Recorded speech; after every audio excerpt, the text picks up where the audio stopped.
Welcome into the In the Money podcast for KeenelandSelect.com for opening day, Friday, October 6th. Tom Leach along with Jim Goodman, Keeneland's Director of Mutuals and Simulcasting. And we'll be doing a podcast for each racing day of the fall meet, same as we've done in past meets. We'll take a look at the late pick four and the stakes races. So, Jim, let's jump into the Friday stakes double. And it's the eighth race, the Grade 2 Stall Keenan Ogden Phoenix. That will be the first stakes race of the day. A really well-matched group of sprinters here, and we've more often than not seen horses come out of this race and be big players in the Breeders' Cup Sprint. Who did you land on for the Phoenix? Yeah, that was one of my comments when I handicapped it last night, that this is a great prep race for the Breeders' Cup, and it seems to be, I mean, it's Grade 2, but it seems to be Grade 1 level almost every year. I went with Whitmore in here.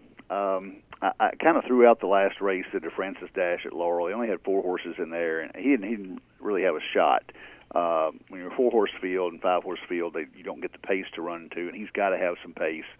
He's got to get it in here, and it looks like Moquette has him ready. I mean, he was off since June, so he probably needed that race anyway.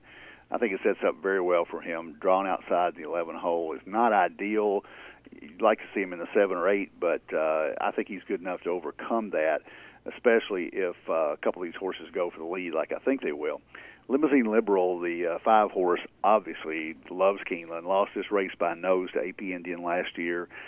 Coming back in good form, and but hasn't had that triple-digit buyer that he had in the Phoenix last year. He's run 394s in a row. So, although he was good in the undercard stakes at Churchill, he didn't fire in the Vanderbilt. Lost to El Deal and Austin Banner. So, I'm going to give him a shot because he likes Keeneland so much. And then the other one I would throw in there is 3-5 India, simply because Chad Brown, ascending buyer progression from 93 to 96 to 98 at Saratoga and Belmont, and Castellano rides, so you've got to give him a shot as well. But Whitmore is a shot. He is the play here, and at first I was going to single him in the pick 4, but probably not going to go that strong on him. I think Limousine Liberal has a big shot, but Whitmore, the 11, is my choice here. I ended up going to 3-5 India. You mentioned the ascending buyer pattern, which I like. This horse, it kind of looks like they've always thought he had some big-time ability, and he's never quite broken through. And I'm thinking maybe that last race might have been the breakthrough, whatever they did to get him to peak that day. But a 98 buyer is really strong, and if he can have another move forward, he's going to be awfully tough in here, and I think you'll get a little bit of a price. So I'm going to try 3-5 India in the Phoenix. Whitmore, I think, is definitely the one to beat. I'm with you on that. Limousine Liberal, just because he likes Keeneland, you got to use. It's the Journey is really in good form for Michael Trombetta, and so just when a horse is in peak form, I think always merits respect. So I'm going to include that one in the mix as well within the race. I'm not going to go as deep in the pick 4 when we get to that, just because of keeping the ticket affordable. But I think that horse is a little bit dangerous. And then Favorite Tale, I think, is worth a look as well. But what I'm going to do is take 3-5 India for the win, and then key him with all of those horses in exactas, and look for hopefully if we could get it's the Journey 3-5 India in an exacta box would be a nice pay, something like that. Ninth race, the Grade 1 Alcibiades for 2-year-old fillies, another race that has sent its share of horses to strong runs in the Breeders' Cup Juvenile Fillies race. The more I looked at the more accomplished horses here, nobody really stood out to me. So I took a little bit of a flyer here on Princess Warrior. Has run one time, but got an 86 buyer, which is really strong. Kenny McPeak's horses, and this horse debuted at 6 furlongs, and that's not the typical MO for Kenny, and he's normally much better when they stretch out, as this horse is going to do here. And I'm just intrigued by that combination of factors, and I'm going to take a little bit of a swing with Princess Warrior. Heavenly Love is out of a deputy minister mare, so she should love 2 turns, so I'm throwing that one in. Don't love the post position. Of the ones that have raced more often, Bet She Wins had a real strong work on the dirt. The dirt is a question mark. She's not been on it, but big effort last time up at Arlington on the Poly. So she did have a strong work for Chris Block over the dirt already on the Keeneland track, so I would include her as well. And then Kelly Schumer's the other one. Just the mediocre speed figures trouble me a little bit, but that one is definitely one that has shown some ability. So Taking a bit of a reach with Princess Warrior probably, but I'm going to try to take a shot there in the Alcibiades. How about you? I don't think that's that big a reach. I think that first race was very impressive. I've got the same notes in the 86 buyer, and if that number is legitimate, and it was an actual figure of 110 there on Churchill, and the track wasn't that fast that day, so they gave her an 86. None of these horses have approached that. Bet She Wins had a 90, but that's on the Arlington Poly, which you can take with a grain of salt. So I like her. I don't think I like her enough to not go deep in this race, however, because I like Kelly's Humor. I saw that race at Ellis Park when she just came from way out of it and ran him down the stretch, and I thought she'd love the stretch out in the Pocahontas Churchill last time out.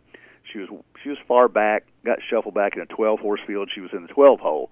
And so I think she was just too far out of it and never got in the race, but passed tiring horses and got up for second. I agree with you, his buyers aren't that good, but Brad Cox is a great trainer, and I think this horse moves forward. So I'm a coin flip between Princess Warrior, who's the kind of the unproven, only one race, and Kelly's Humor, who's one of the couple horses in here that's got a couple wins. So I'm going to go with those two. Heavenly Love, the 9, took a big step up in her second start when she ran at Kentucky Downs, but that's on turf, so how will she transfer that to dirt? Pacific Gate, the 2, won a listic state at Monmouth, and those stakes races at Monmouth usually come back strong. And there's a couple horses you can make a case for with unproven dirt form. One of them you mentioned, Bet She Wins. You don't know how she'll run coming off turf and poly track at Arlington Park.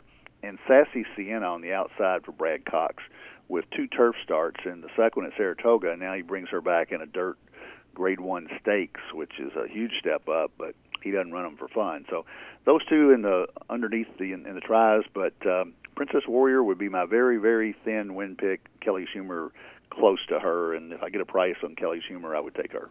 Let's go to the 7th race, which starts the late pick 4. I took Surprise Twist for the win here.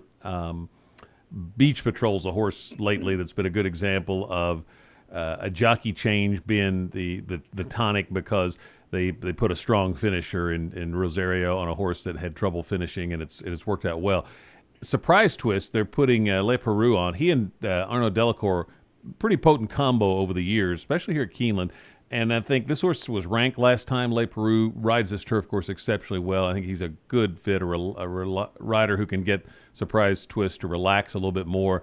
And I think that one makes Surprise Twist dangerous, but by no means a single. So Holiday Bonus, Sight, looking for 8, United Stand. I'm going to use all 5 of those. In the Phoenix, just going to use 3-5 India and Whitmore. I'm going to use all 4 that I mentioned in the Alcibiades, Princess Warrior, Bet She Wins, Kelly's Humor, and Heavenly Love. And then in the 10th race, the horse that I like to win was St. Louis off a strong run against a good field in the Kentucky Downs race. So the 8 St. Louis, but also going to use 11 Neoclassic and 4 Highly Prized. So 5 by 2 by 4 by 3 for me. How about your late pick 4? Well, you didn't get a single either, so I'm going to spread here. I started to use all in the Alcibiades and single St. Louis in the last, and I still may do that on my own ticket, and that would be around a $60 ticket. But I've put together a $48 ticket with no singles. First leg, I'm going to use the Surprise Twist, the 4 that you like. My top pick in there, though, is the 8-horse Warbond that you didn't mention. Stretches out to 6.5 furlongs after or stretches out from the 6.5 furlongs at Kentucky Downs, which he didn't fit at all. And I think he fits very well here at 1.1 miles. So I'm going to use the 4, the 8 Warbond, the 7 United Stand, and the 12 Harlan Strong. So 4, 7, 8, 12. In the Phoenix, I'm going to use the 3 we talked about, which is the 2, 3, 5 India, the 5 Limousine Liberal, and the 11 Whitmore. So that's 3 legs there. The third leg, Darley Alcibiades, I'm going to use 4 horses, the 1, 2, 7, 9, Princess Warrior, Pacific Gale, Kelly's Humor, and Heavenly Love. And then I started to single St. Louis, but I looked at, so that's the 8 horse, and then the 12 is the other one that I'm using in there.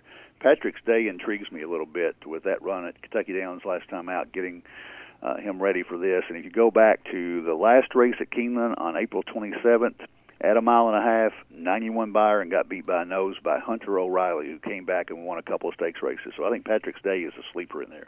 So 4, 7, 8, 12 with 2, 5, 11 with 1, 2, 7, 9 with 8, 12 $48. Best of luck on your opening day wagers. If you can't get out to Keeneland, just make sure you can open a Keeneland Select account, take advantage of the bonus, and that way you can wager when you can't get out to the track through your phone app or online. We'll be back for the Saturday card on our next edition of the In the Money podcast for KeenelandSelect.com.